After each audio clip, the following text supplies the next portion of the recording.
Global powers are trying to navigate a way out of the spiraling crisis that's going on in Gaza, but it have so far came up short and mediation efforts have failed to secure a truce to hold the fighting. Adding to Gaza's despair, the UN's food agency said on Tuesday that it had to stop desperately needed deliveries to the north of the territory after facing complete chaos, looting and violence there.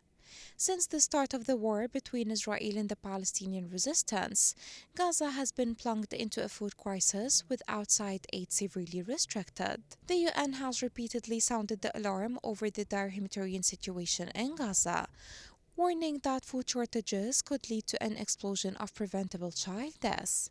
According to UN estimates, more than 4 months of relentless fighting have flattened much of the coastal territory, pushing 2.2 million people to the brink of famine and displacing three-quarters of the population. But in New York, Washington vetoed a UN Security Council resolution drafted by Algeria, which demanded an immediate humanitarian ceasefire and unconditional release of all hostages kidnapped in the October 7th attack. The veto provoked criticism from countries including China, Russia, Saudi Arabia, and even close U.S. allies. The Palestinian resistance said the U.S. veto equaled a green light for the occupation to commit more massacres.